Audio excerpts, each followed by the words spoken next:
I'm going to hand you over to Hans Hancock, who's going to be your host for today. Thanks very much, Hans. I'm Hans Hancock, one of the co-founders and editors of Saturation. Can everybody hear? Not very well. No. Okay, then just move it. I'm one of the co-editors of Saturation Point, the online magazine, and I'd like to introduce you to the panel today. We have Rana Begum, who is inspired by the everyday clutter of London and makes beautiful objects, or home objects. And we have Jonathan Parsons, who exhibited the Charles Saatchi exhibition Sensation at the Royal Academy. We have John Carter, who's known for his abstract sculptures. Just pull it towards you. In my notes.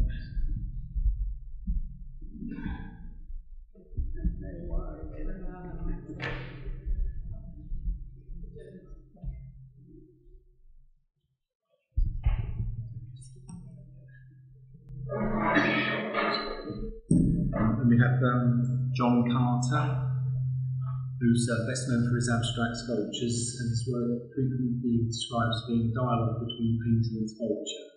He now lives and works in London and has two solo exhibitions at the Redfern Gallery and a solo show at the Royal Academy. Richard Plank, whose work is rooted in elements of the modern movement. He does hard edge abstract and makes use of contemporary materials and modern techniques such as laser etching, engraving, cutting, and 3D printing. We have Peter Lowe, who's constructing geometric reliefs in the 1960s and uses mathematics and systems.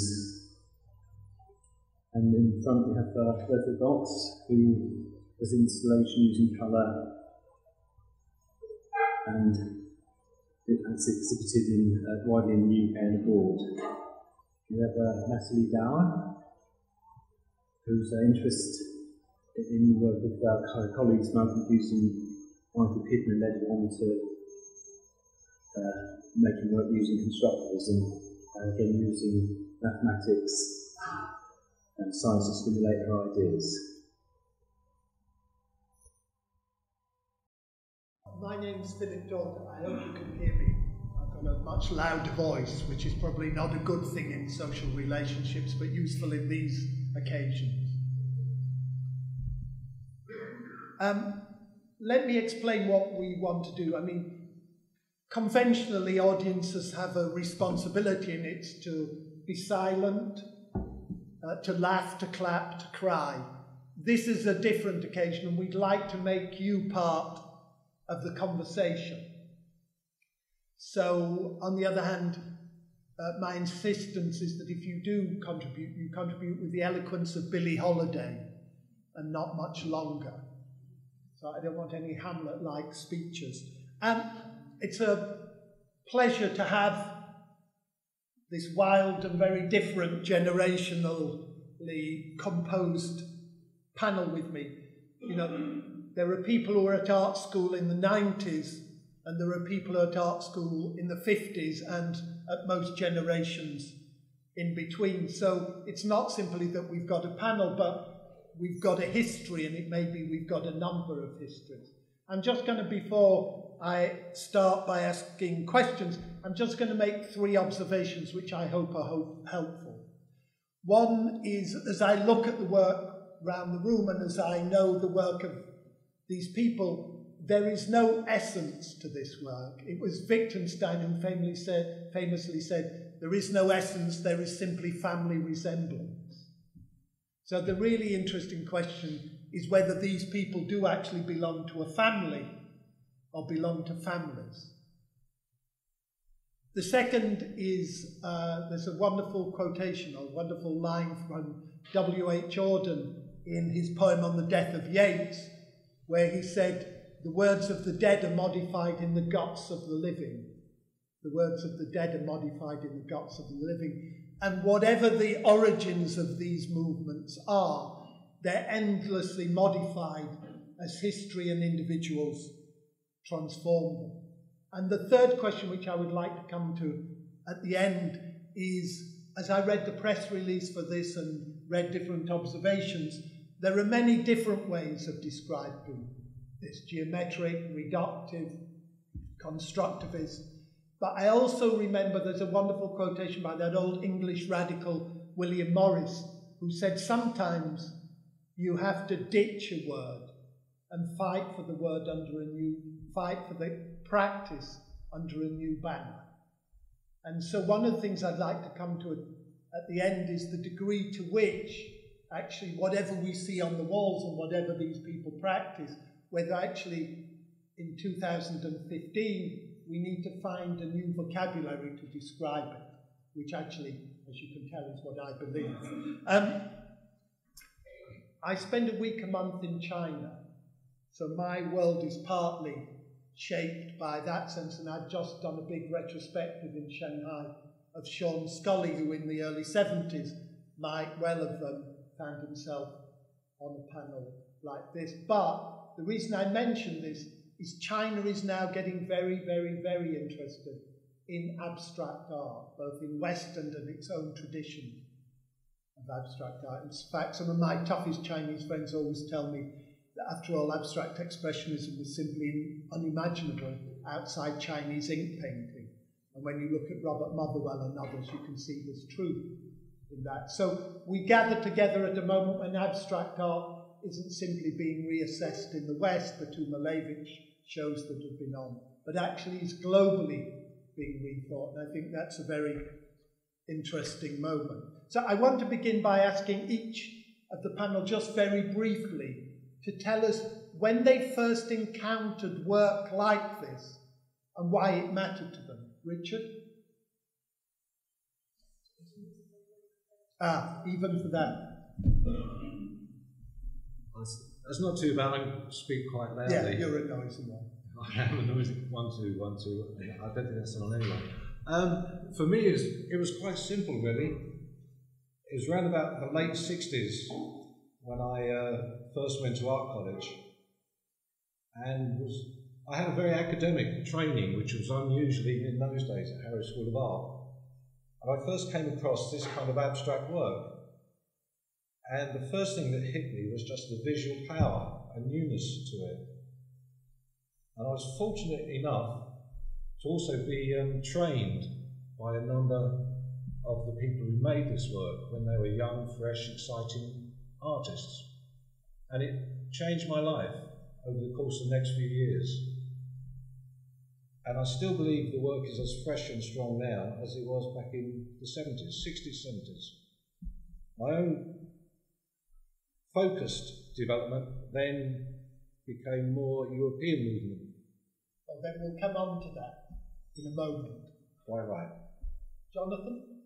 Well, I was having to think about this after you asked that question, and I guess one of my first encounters with these kinds of things was the Herbert Reed History of Painting, where there was a kind of visual essay at the back of this book, and notably in there were the curtain paintings of Richter and Richard Smith's work. And my primary interest at the time was with the work of Jasper Johns, with his sort of systematic look at what Leo Steinberg called the flatbed picture plane. And Smith seemed to be related to that kind of idea of the painting as an object. But then I think my first real encounter with the works themselves was probably an exhibition of the drawings of Sol LeWitt at the then Museum of Modern Art, Oxford. And this pretty much brought together every series of investigations that he'd made, both in terms of drawings as works in themselves, but also as tools for the creation of further objects and series. And they published this fabulous catalogue of every single thing that was on display. So that was a serious encounter with those objects. Rana? I think for me, I mean, I came from kind of a more representational background. And everybody here. Sorry, can you hear me? Yeah. So I remember, I think, one day kind of being in the library during my foundation course and flicking through books, and a couple of those artists were Anish Kapoor and Donald Judd. And I remember just looking at their work and just being amazed by it, but not really understanding the work. And then finally seeing Judd's work at the Tate, it was, I mean, that I think was my kind of moment of like, okay, this is where I want to kind of go down the path. And I think from there, that's where kind of my search kind of started, and the process of kind of moving towards that. John? Yes, can you hear me? Can you hear me? Yes. I find this an incredibly difficult question, and I also suffer from false memory syndrome as well. So I think I've sort of always known about abstraction. You know, one knew about Mondrian, one had seen it in the books. But I must say, when I was a student, and this is in the late 50s, modern art, abstract art, was something that had happened before the war and didn't seem to exist anymore. It was sort of Ben Nicholson, Barbara Hepworth, and so on. And it had all happened before the war, whereas what was happening in the art schools was all to do with social realism and the world of John Berger and so on. But I found a little book again in the art school library called 9 Abstract Artists. And I remember being absolutely fascinated by the work of Anthony Hill and Mary Martin. I was interested in other things at the time.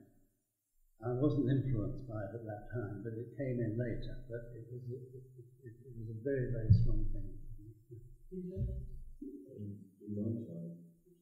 1954, I started at art school, and Kenneth Martin, who was one of the best teachers there, brought in a book called Kalte Kunst, with a question mark, which meant cold art.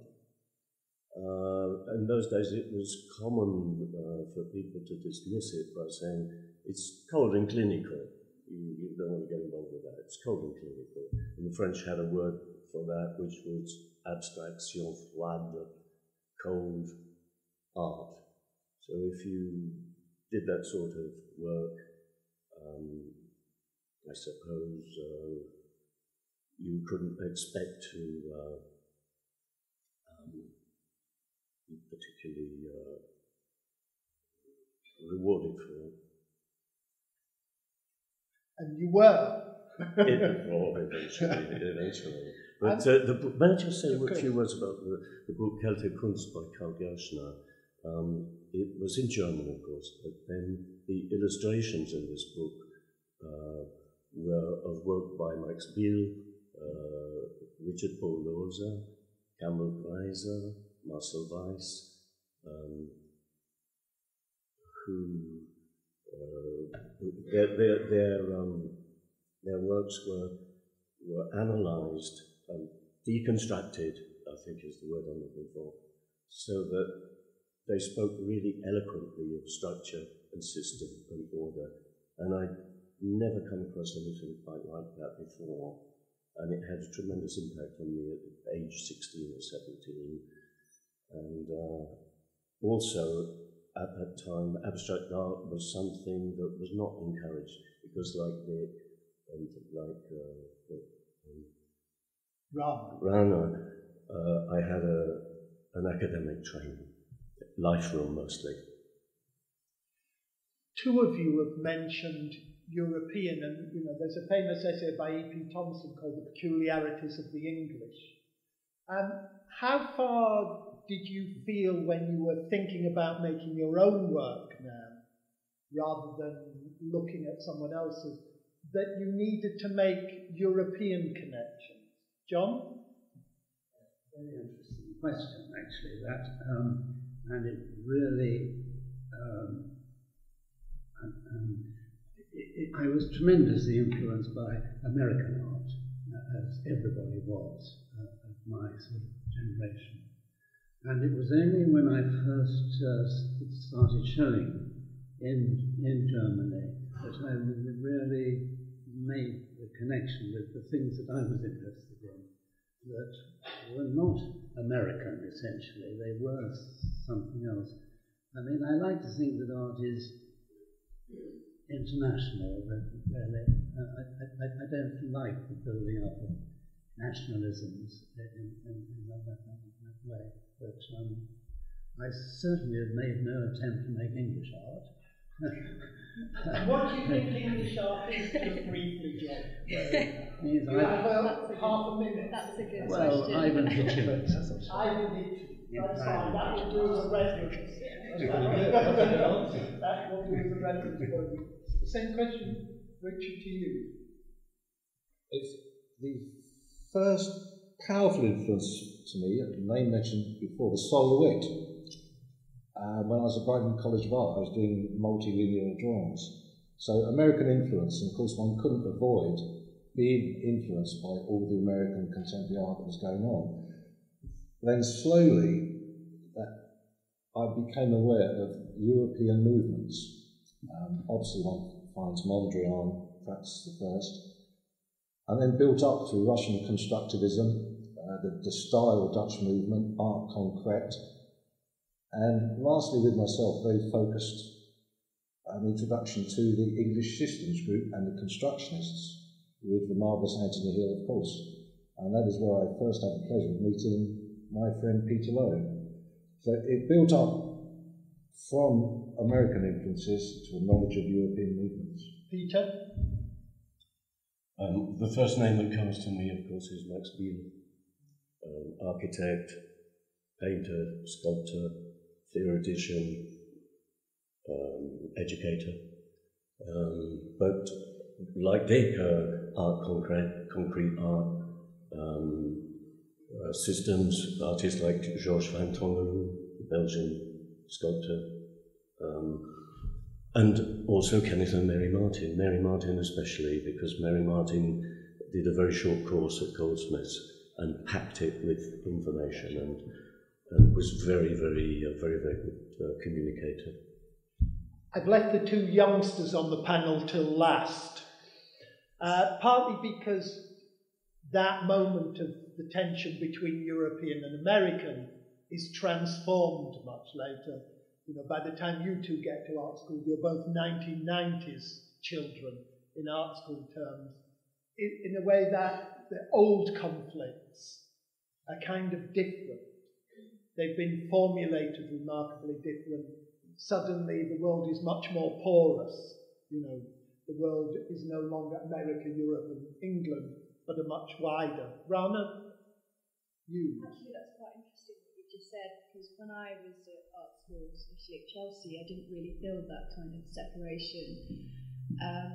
And for me, it was kind of almost absorbing as much as I could possibly absorb, and you know, having people like John and Trevor and Tess was brilliant, because you know, these were the people that I, you know, after discovering Judd and Mary Martin and, you know, Kenneth Martin and a lot of the constructivist artists, it was really amazing to kind of meet people who were actually also working along those same kind of language.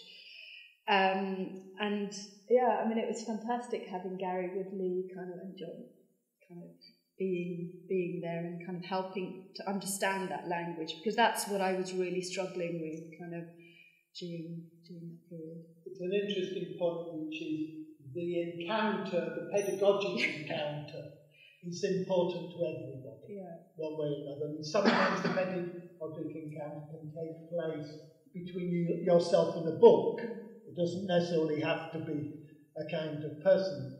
Yeah, I think that's absolutely right. In my experience, it's the story that was told. So when I realised I was going to be studying art, I think I was probably about 16 when I first realised that's what I was going to do. And the story was of, if you want to talk about, I mean, I agree that abstraction is international, but if you want to talk about this idea of European art, the story that was told was of Europe going to America. Pete Mondrian arriving in New York. So you still taught that in the 90s? Well, this is charming tradition. When one's doing one's further education. There was still that trajectory, but there are people like John Hoyland's curating shows of Hans Hofmann at Tate, and I remember seeing that when I was studying before I did my foundation. So those kinds of things were very formative. So the more hot art than the cool art was something that seemed to chime in with what artists were doing at that time in the late 80s. I want to come back to this and to the generational field, because art isn't only made in relationship to other art, but in relationship to the wider history, whether it's in the 50s or the 70s or the 90s or now. But as I walked around this exhibition, because the things that I thought about, and as I know in different ways the work of all these people, the thing I think about isn't structure or geometry. Actually, it's colour, which of course is the very opposite from the cold art, that, as it were. So I want, if we can, and if you want to now interject, you're now, the teacher's giving you permission to interject, is I'm interested in how and why colour matters to you. Peter? Well, I suppose one reason it matters is that it can be systematized. There are many systems for artists like Moncel, colour atlas, Ostwald, colour notations, and if, as we were, interested in retrieving the procedures underlying the system, then somehow if the form was going to be systematized, then so the colour must also. Nothing about emotion. Oh, no. No, I wouldn't. That's it. I wouldn't want you to. No, that's a marvellous thing to bring up. People feel perhaps that paintings like The Crying Gypsy are absolutely packed with emotion, and the kind of work we do is not like The Crying Gypsy painting. But I have feelings about ideas and ideas about feelings, and the two things are not separate. It's a great quote from Pascal, that old Calvinist in the 17th century, who said, "The heart has reasons, reason knows not of." You know what I mean? And that mix between them. John, what about you and colour? Because you're as chaste as I can think. I'd rather not have to answer that. It's one of immense difficulty for me. Basically, I think rather like Animal Farm, one colour good, two colours not so good, three colours worse.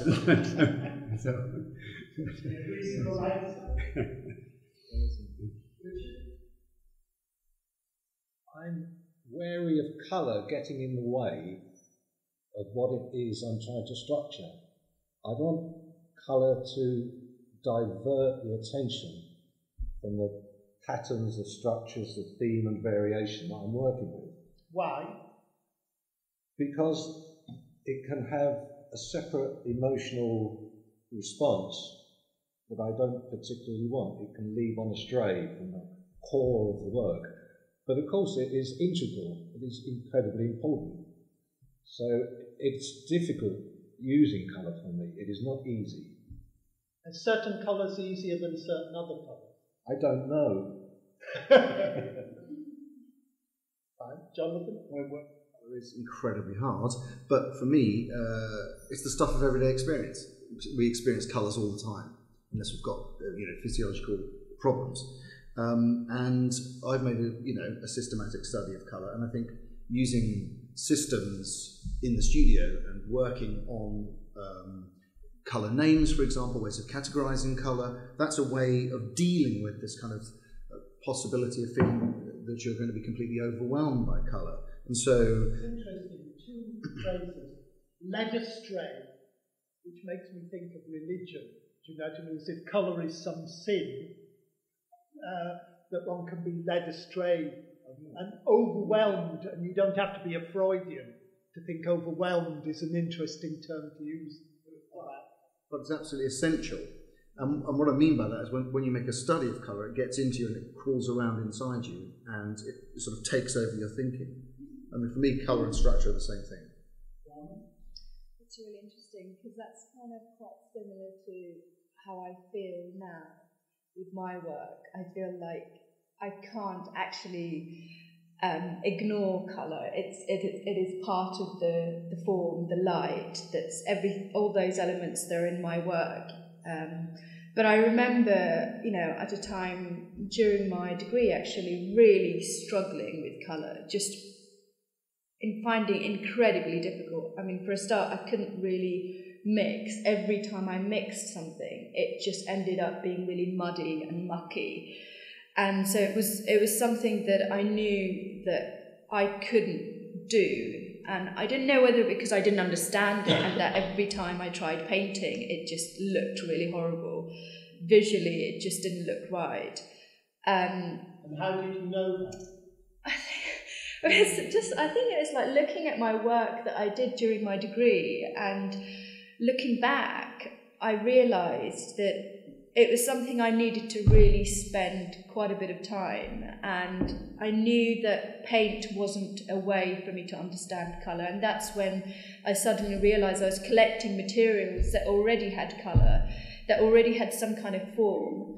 And so by using those, that I became to understand colour, and now I can kind of combine those kind of research together. But it is, I mean, I hadn't realised how difficult it was, and how, when you do get it, how free you become to be able to use all of those things together.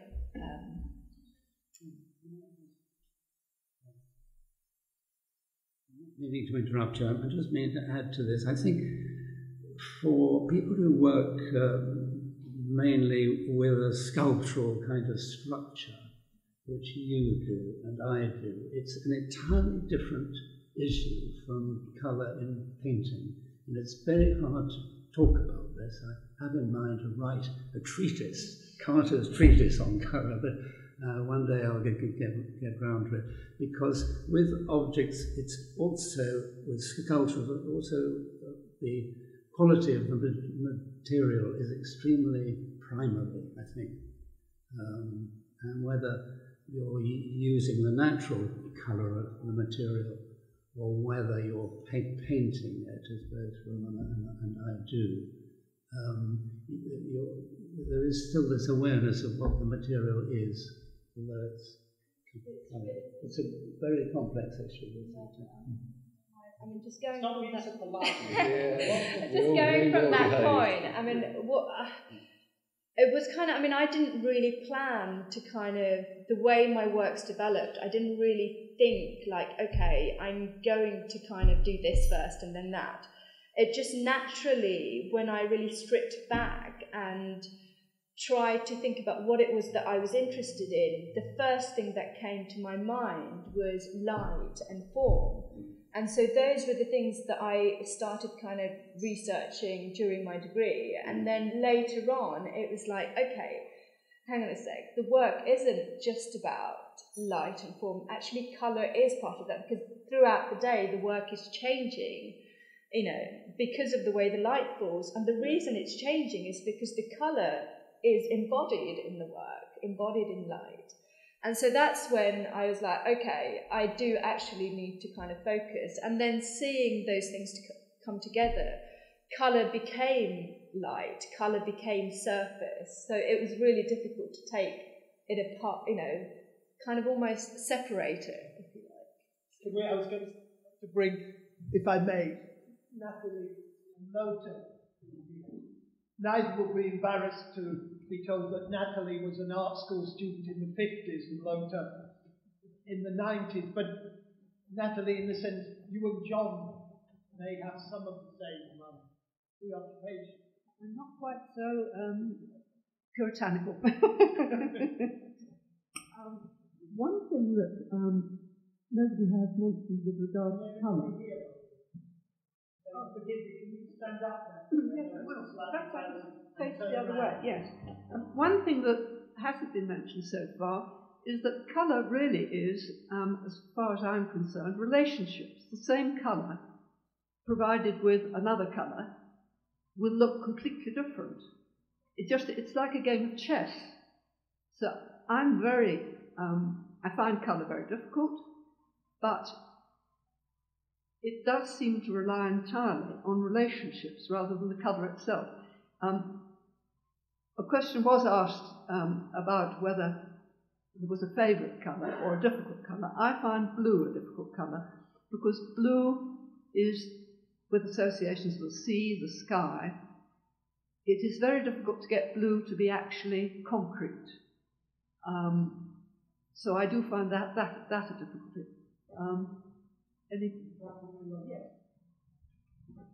Well, I mean, I find what you just said with the point with the relationship very, very interesting, because I mean, I often have them, particularly with the work of the wall paintings where color is very important. That when I start somewhere, I always think I've used all colors, there aren't enough colors, and I found this quite difficult because I love color and I have a very personal relationship to colors. And I start first with a very, very personal approach to color, where I try to avoid all theories, which is difficult, but all kind of systematical approach. But then halfway through, I swap into a more systematical approach, and this is when I start to fit one color to another one, when these relationships are starting. And that's a entirely different process. And this process always then suddenly so extreme relief when I think then there are enough colors. You have to just put them in a different context. It just seems as though we all find it a deep and complex problem to deal with. Well, if you didn't, you wouldn't be a good artist. I don't find colour a problem because I'm a very, very bad painter. You know what I mean? It may be a sense, it's like, friends of mine who are writers, they say words are the most slippery, impossible things in the world. I wonder if we can now to broaden it, and then I'll bring the audience in. So this is the time we have to think up some smart questions. I want to think about the category of abstract art. Some of you grew up at a time, as I did, when either you were for it or against it. I think it was John who mentioned John Berger. You either were for it or against it. It was either a capitalist plot, I'm parodying John, who was a very interesting writer. There are others where it's just one of the choices that's available to you. I just wonder now whether you think the term abstract art just really isn't helpful. I think it's unhelpful. Van Doesburg proposed concrete as opposed to abstract, an antonym, which makes sense to me, because all art, in a sense, is an abstraction from the visual world or from experience. At one end of the spectrum, you have a dot, and it's hard to make a simpler drawing than a dot on a white sheet of paper. And at the other end of the spectrum, you have the object itself. You have the waxwork, you have the iconic object that you can immediately relate. And a waxwork is about as far as you can go towards realism. I mean, you can't have the smell, you can't have the warmth of the body, but you have the object itself. And the extremes of abstraction are impurity. You can't go beyond simplification. And people like Mondrian have played with simplification by, for example, not allowing diagonals or secondary colours to occur. And there's a parallel with literature with the group Oulipo. Oulipo included Marcel Duchamp, but it also included writers like Raymond Queneau, and Raymond Queneau and his colleagues would play with literary constraints, like they would not use the letter E, for example, or they would refuse to use the letters with ascenders or descenders, and they would manage to write novels Perret wrote. Well, I think that's enough. Well, is it unhelpful? I really respond to this word concrete, because everything, even if it's a dot on a piece of paper, is stuff. It's material stuff, and that's what we as artists have to deal with. At least the artists around this table work with real material things. But in terms of art theory and reading and such, I mentioned Leo Steinberg earlier, and his book Other Criteria used this term flatbed to describe Rauschenberg and Johns' work in particular, and Robert Ryman to some extent, which was a term, the term flatbed cut across, he specifically says this, it cuts across the terms abstract and figurative. And it was much more to do with the image as an object, the artwork as a thing. So I think if it's abstraction, abstraction from what? A piece of text is a very abstract thing. When you read a word, that seems to dematerialize, it seems to float away from the support that it's on as you apprehend the word. So that to me is a much more abstract thing, like a number. John? Endless arguments about terminology in this field, and I noticed that the current Whitechapel catalogue of the Black Square exhibition, Buzzword used the word abstraction all the way through to apply to Malevich. Now, it seems to me to be incorrect. I think abstraction means something that is abstracted or extracted from something else. And I mean, Malevich is an enigmatic artist in lots of ways, but I think the whole point of the Black Square was its reality as a black square, not that it was abstracted from something else. If I call you an abstract, what do you do? Half the picture. Well, we have to use these terms to distinguish them from, a figurative painter. So I think it's okay to use it in a loose way, but if we start being exact, then I think it's completely the wrong word, and concrete is better. Well, I agree, John. The key phrase is abstraction from. So one thing is tree, pier, and ocean. These are abstractions from, but become sources of composition. I think we all agree on this, really. It's so true. I mean, if you kind of... But you're young enough, forgive me, I have to cast you all in different ways. You're young enough for this, John just used the figurative or abstraction, which means he belongs to a certain generation. I know. I'm not sure you have to worry. No, but it makes me cringe. It makes me cringe when, certain terminology is used to describe my work, and I feel like,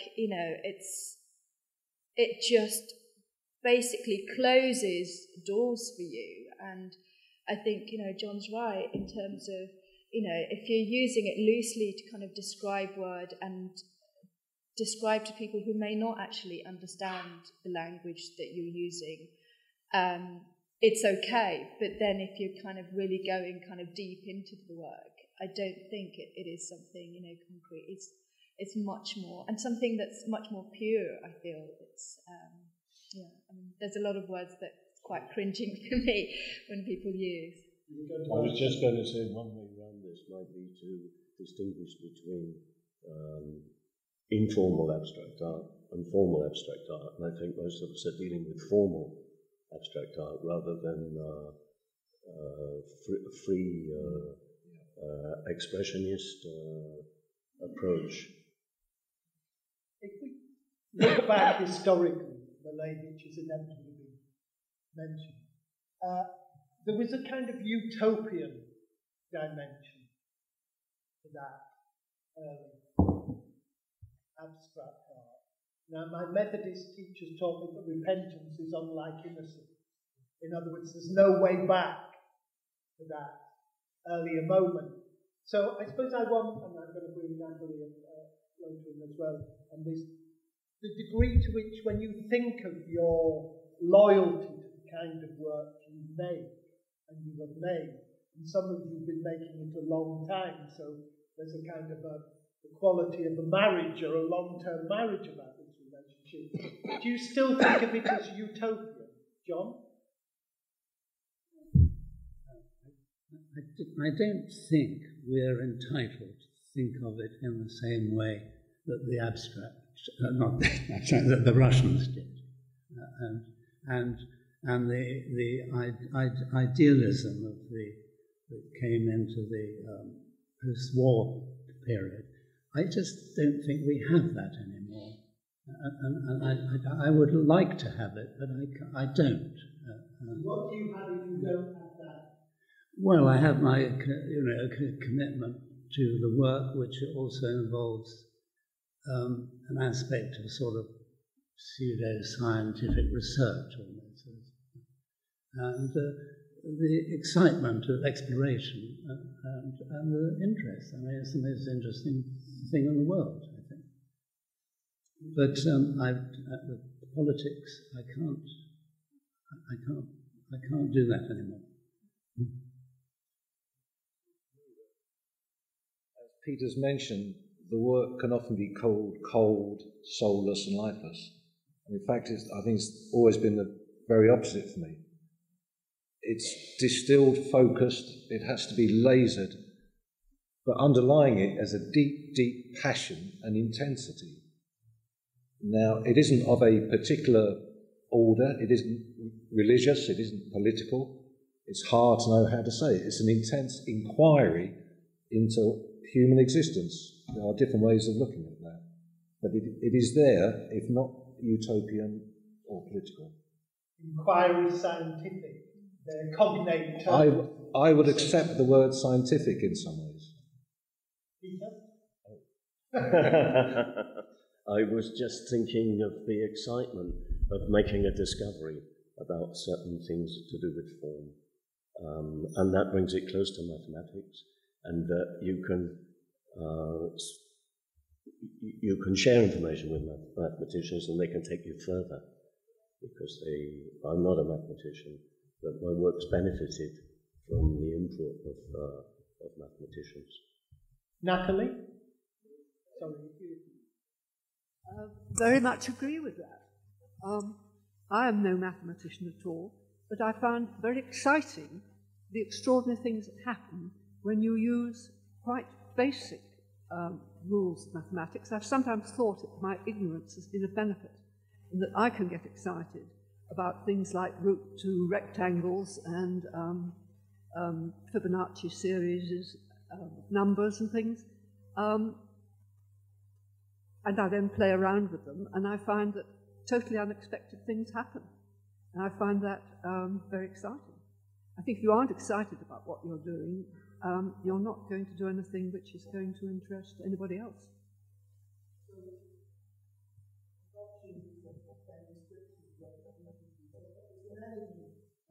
That there's a kind of scientific paradigm, that one works within. I think the program is fine, and I echo what Dick says. That you have to commit yourself to the practice, you have to engage in research, and it is kind of a. What is the compulsion? Well, it's a confrontation with reality. It can also be a refuge. And I think as a sideline, it necessarily has to be apolitical and asocial and on its own terms. It's certainly a compulsion. Could I just come in?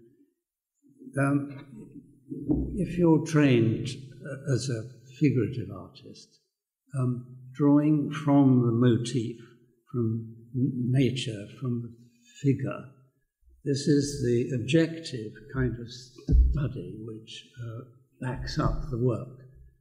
But I feel in constructive work, often it's a mathematical or a scientific aspect, which is the objective part, which is not, it's like studying nature. Yeah, I mean, that's clear. The idea that the analogy to the figure is the mathematical system. Lothar? Well, I still find the that aspect of having a vision also quite important. I mean, to me, I think that the process when you, I mean, I struggled my whole life, what is abstraction, and I really don't know what it actually is in the end. And I know it now less than when I was a student, I think.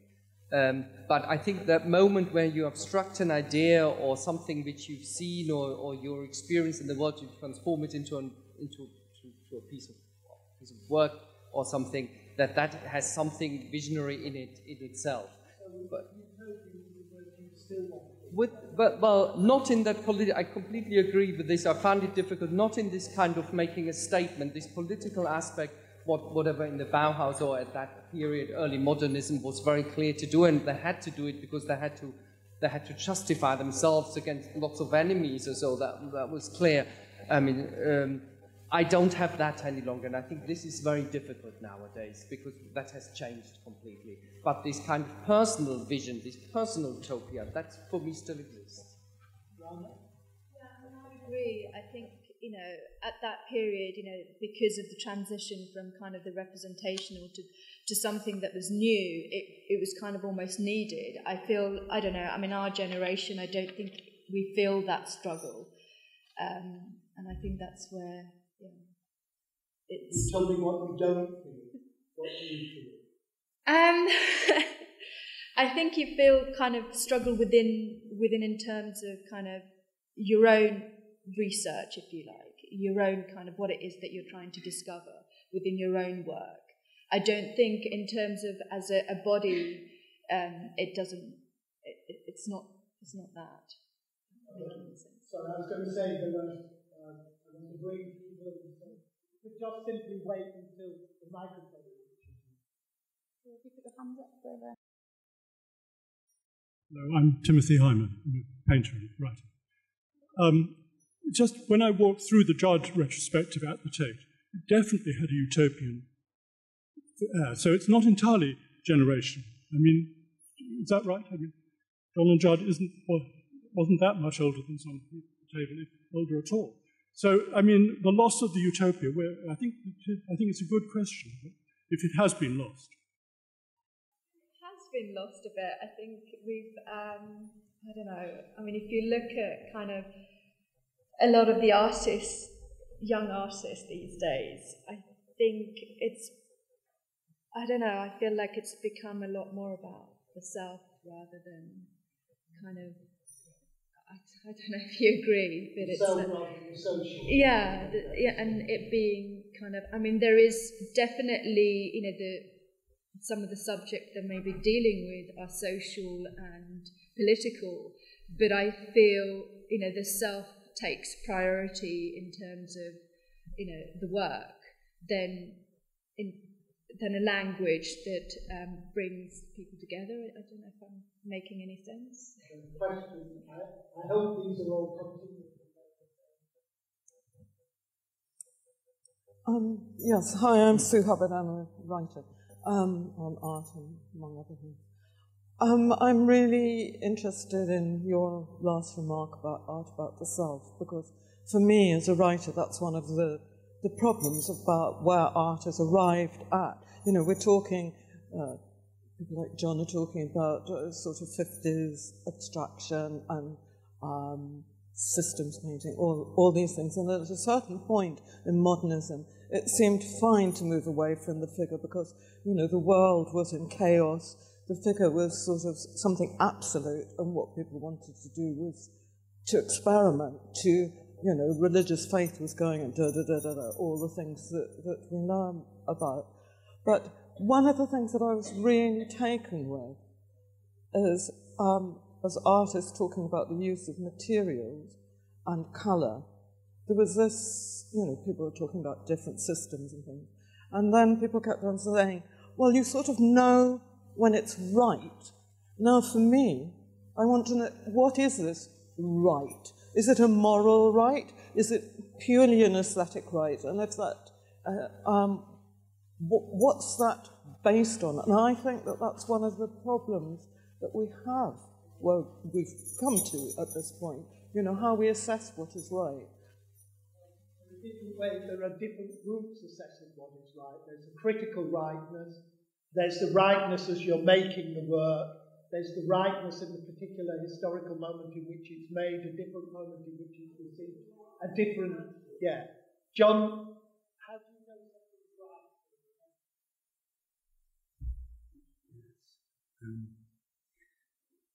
Well, one of the key things about systematic art is that if you have set up the system, you must follow it through. So, in a sense, it sidesteps that issue, I think. So choosing the right system is where that begins. At the same time, you find that if 12 artists were using the same system to create something, you come up with 12 different work because we each have our own kind of aesthetic. And I think you can't avoid that. Isn't that just it's not actually right? It can't be right. Because if it was right, it would just stop. I mean, that's the whole point of it. It's never really right, and that's why we continue that. It's that great man of fail again, fail better. I think that this problem of when is a work finished, that's a problem for figurative painters as well. It's not unique to systems art, but if something starts out and goes through a logical sequence until it completes a cycle, then maybe you could say the work ends there. But the decision to end the work is, I think it's hard to escape taste and arbitrariness. It's something I hate, and it's something I would try to avoid. You have to choose the material. You still have to choose, yes. And you have what it does.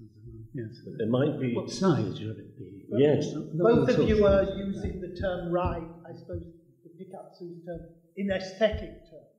Yes. There's no moral dimension to this. Is there, Richard? It has to end up pleasing my eye. It must look balanced and beautiful, which might be seen completely separately from the way it has been constructed. So there are two things. It has to look good. It has to be aesthetically pleasing. It has to fulfill the way it has been constructed. And that, of course, is a very personal issue. And the other thing is, coming to the point at which you decide that you're happy enough to show it to somebody else, to be exposed by putting your work on display. That's one measure of it. But I would go back and echo that I think it has to be, in a sense, ahistorical, amoral, apolitical, asocial. But in a way, that decision to show is always an experiment in whether the personal can become communal, can become a shared experience. I'm quite interested in kind of expanding in terms of what you... Sorry, I'm just interested in you kind of expanding on that a little bit in terms of, how you feel kind of finishing a piece of work. I mean, for me, I don't feel like they're ever finished because there's always something more. You discover, you do a piece of work and it's not quite complete because there's something else, that but makes isn't that it... the practice as a whole? That's a practice as a whole, but that also as kind of individual works that you're producing, I don't think they're ever actually complete. I don't think they're ever actually finished in terms of physically... There's a difference between finished and rough. Yes. Well, I think they kind of go together a little bit because... I don't know, that's kind of what I'm understanding from the panel. They kind of go together a little bit, but for me, they're never finished. Whether they're right or not, it's really up to the viewer, because to me it might seem, okay, I think there's not really anything more that I can do with this piece of work. The only way I can do something more is to move on to the next one.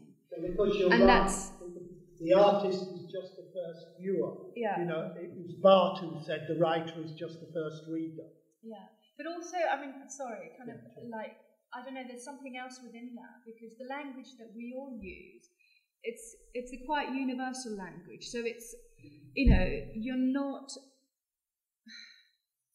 I don't know if I'm I think that one of the things is that you make work that is good enough to satisfy whatever purpose, whatever the curiosity, and enough to kind of put it out there, and to drive you onwards, exactly. and to show to other people. Yeah.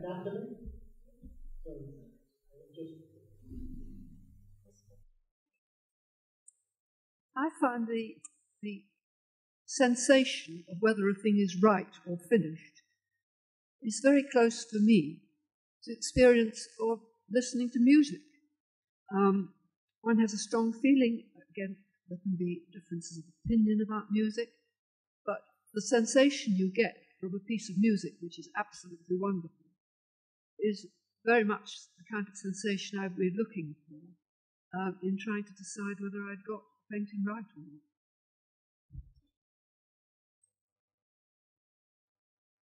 Hi, I'm Lon Snowden. I'm a writer with Saturation Point and a painter.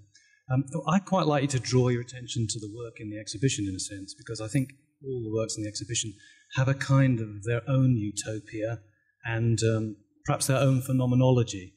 And I think I'm quite drawn into the fact that when you look quite closely at the work, if Bernard's work, for instance, you're really picking up on the kind of the way the handprints kind of give the work a phenomenology.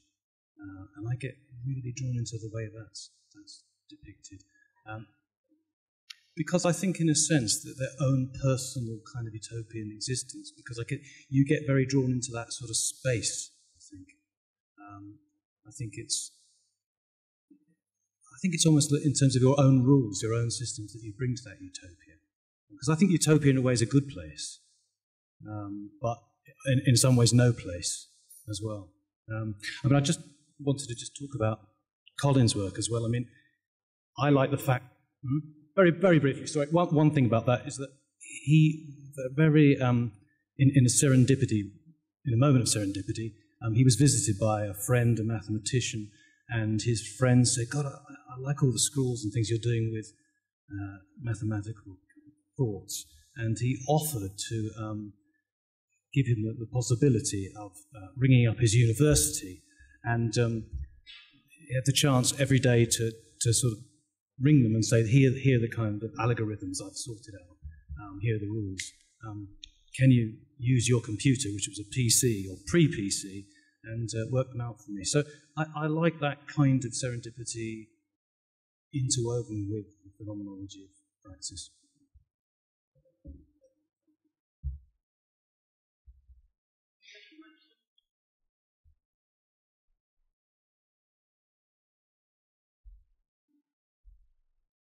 Sorry, but I'm Ray Thompson. I'm a painter, I'm a writer.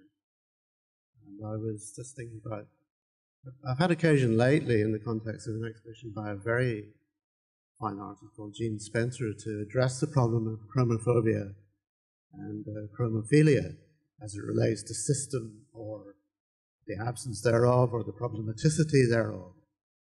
And there is a kind of trend with the more systematic, the more chromophobic.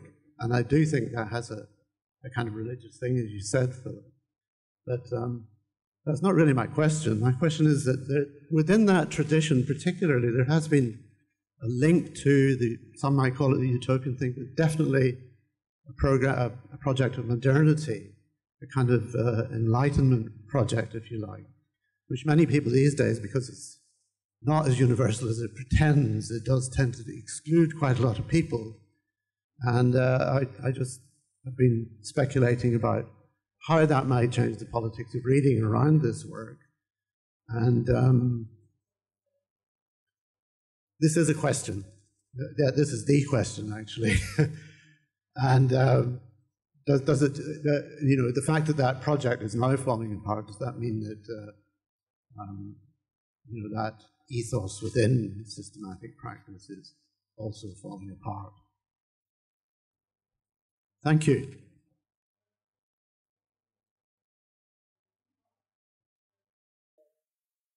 Relationship between systems and colour, but the more systematic, as it were, the less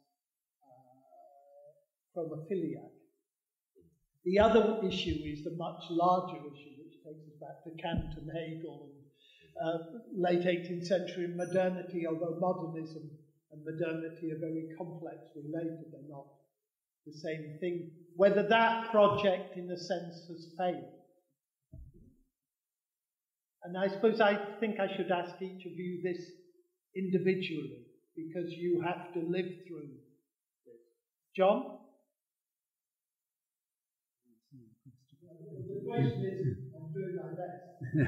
The question is, if in a sense this arises, this kind of work arises out of the Enlightenment project, to put order into the world. Insofar as that project is now failed, we now live in the post-modern does that change the nature of the art? I mean, it's chewing over things we talked about before. We rather eloquently and modestly say, I don't think I have the right. I don't have the right to have those things. Is that because the project of which Malay, which was part of itself is failed? So we have to find something more like Rama suggested, something more personal. Yes. I mean, there's a sort of implication in a lot of geometric work, particularly that uses golden sections and things. And even in my book, it was written, I don't agree with it, that the world is harmonious, otherwise it wouldn't work. I can't remember what I said. And I profoundly disagreed with that, because A, I don't think it works, and B, I don't think it's harmonious. And I think that, particularly dealing with systematic art, it is, you can create things which are not, if you follow a system, the result is not necessarily harmonious. So I don't know how to answer it, but that's what I is. Well, there is the dark side of the Enlightenment, which is the Gothic or the imperfect. Goya is quoted as saying, the dream of reason brings forth monsters. I've had, when we espouse what we purport to be rational, there's also the other side. There's the anti-rational side. And the history of the world, I suppose, the history of modernism, is that you had the rationalists and the anti-rationalists. The anti-rationalists were the surrealists, André Breton, who attacked reason. It's unfortunate that his arguments were self-refuting, because he needed logic in order to attack. And then on the other hand, you had the rationalists who were sometimes part of the irrationalist camp. Van Doesburg, Van Doesburg was a rationalist architect and extremely rational painter, but secretly he was I.K. Bonset, and I.K. Bonset was a surrealist, was a Dadaist, more of a Dadaist. And I think constructivism and formalism or formal abstract art can't exist really without the other side of the coin. And the other side of the coin is just as important. Dada was an anti-war movement. We were living through, well, the previous generations were living through a dystopia, to say the least. And Dada was a reaction to that. It was anti-structure, anti-rationalism. But the rationalists might say, well, the reason why all this happened was a failure of reason. And reason is still the gold standard for science and for debate and discussion. To go the other way is to take the road to madness. Do you think that's true, Richard? I think from my point of view, I don't tend to work from or towards a big idea. I think the way I make art is a sort of trying to find a way for some clarity and understanding about our existence, how humans view the world and my place in it. And this kind of work, I have discovered over the years, is the best way that I can begin to do that. So you work, I forgot what the same with fear and trepidation. With fear mostly. and trepidation is probably better. Rana? What is it Star Wars says, let the dark side? I take it that's part of what is the issue. We've been through a moment with Derrida and Foucault and a whole set of thinkers where actually the unravelling of those enlightenment and reasonable certainty has become kind of commonplace. I don't know where to start actually.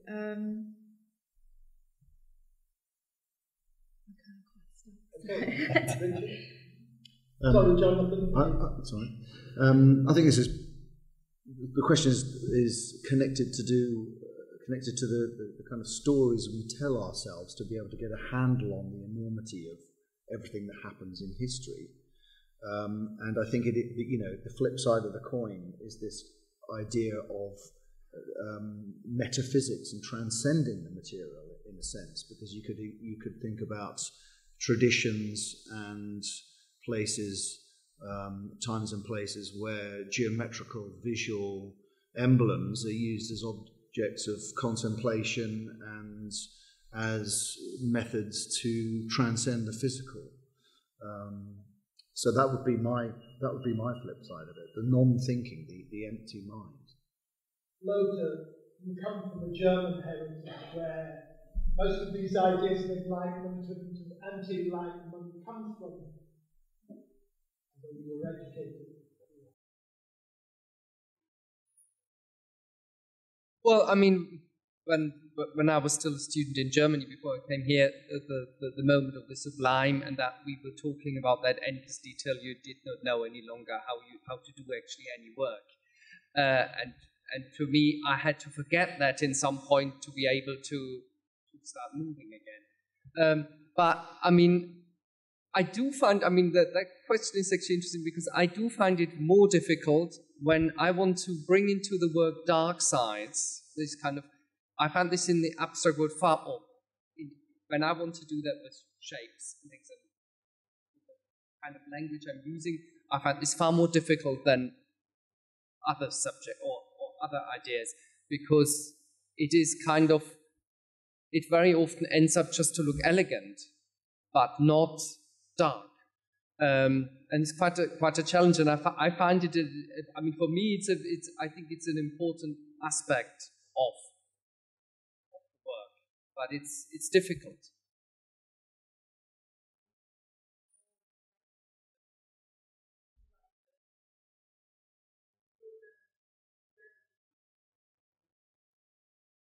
Hi, I just had a question to you.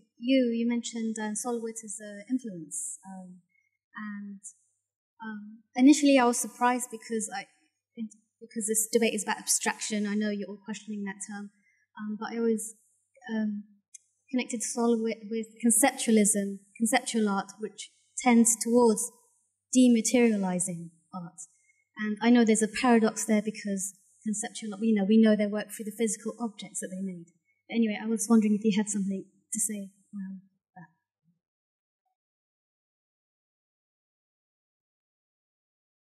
that. I'd just like to ask the panel, with regards to how this art came about, and a lot of it came about from the social, political, economic environment and the times, and Peter mentioned how Dadaism came throughout the post-war.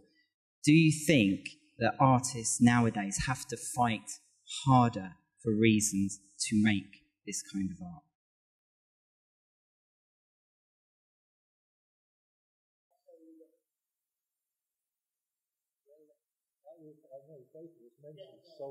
A very strong influence. For me, it was the first time I'd seen something hugely, completely different to the sort of art background and training I had, and it kind of blew me away, both visually and to some extent intellectually, how and why can this be made? It was wonderful. And that's really what it was. It introduced me to American minimalism, but it was simply the work itself, the power of it, and the way it was made. Is it any easier or harder in today's world? Then it's just different. I don't think it's either. It was as hard as it ever was. Let's talk soul. Yeah, it's as hard as it ever was to make work, to be in the position to make work, to get it noticed, to get it exhibited, to get it seen. That's never going to change.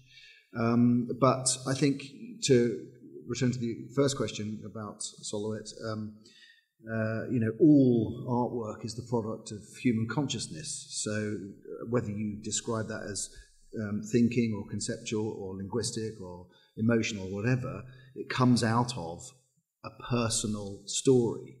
And I see all of that work as I said, being completely material and concrete. It's made of stuff. It's externalized. It's realized. And I think one of the questions for this panel discussion was about the legacy of this work. And the legacy is the work. It's manifestly the artwork that survives and is visible and can be seen. Yeah, it is the physical material that's, that is kind of, instantly when you see the work you recognise as Solowit. I think it's a really interesting question, actually, because in one part he was amazing, conceptual artist, but in the other hand he was incredible in terms of how he used the materials, the tools that he had. And what's great is the two kind of really balances really well. And I'm not at all anywhere near as kind of successful trying to kind of achieve that. For me, the visual language and the use of materials is how I can kind of put across my thoughts. But he was able to kind of use words as well as, But I want to ask you all, and maybe one last question, which is not very serious at the same time. I remember the work I did for the BBC, I had to interview Nicholas Penning about the Veronese show. And he said, at the end of the day, Veronese is the greatest decorative artist that history has produced. And actually, we shouldn't be embarrassed by that. That the word decorative actually has been diminished and abused, but actually decorative is can be for the Veronese, can be a description of high value. If it was said of your work that it was decorative, Peter, would you be appalled? No, I'd be happy with that, because in my work it's a search for pattern, and there's nothing derogatory about that, because in life we search for patterns. In science, there's search for patterns, study of nature, literature. We've evolved being able to appreciate patterns. John? If I answer this slightly obliquely, because really we're talking about the sort of content of art, aren't we? And I often wonder about this. In the Second World War, Picasso and Matisse. Now, Picasso, in a sense, takes on the issue of the war, Guernica, and then pictures of skulls and things as expressive of the situation. Matisse does completely the opposite. And I think what's in his mind is, this is a terrible situation, we've got to do positive things and make work which is wonderful to look at and keep optimistic. And what would I do? I don't know.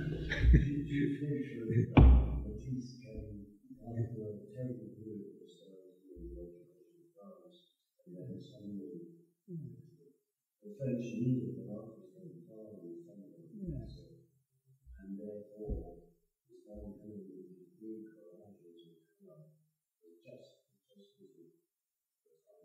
John, get up and play. You need Picasso. I think I would be with Matisse, actually. I think I would I mean, yes, I think. Well, Richard?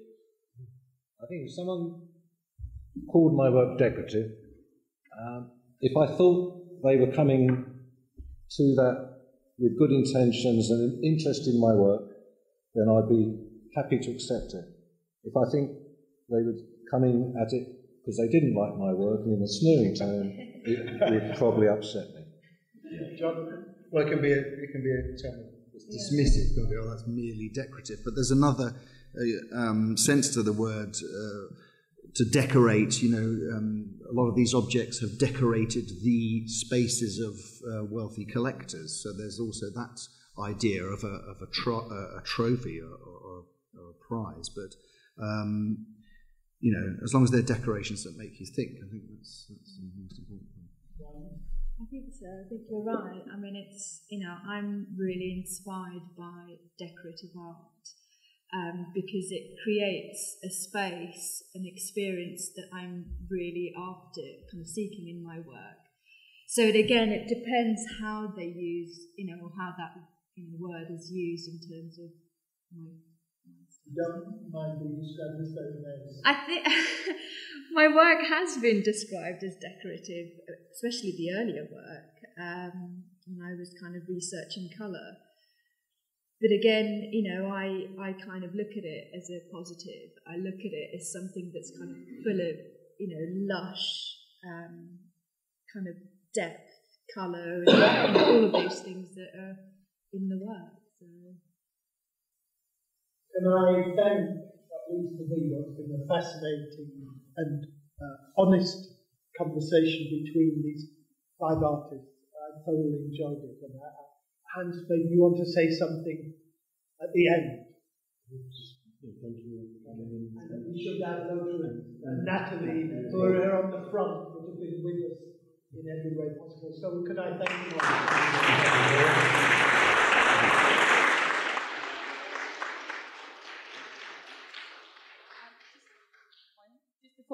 Just before we finish, I just want to thank, firstly, Philip Dodd for doing such a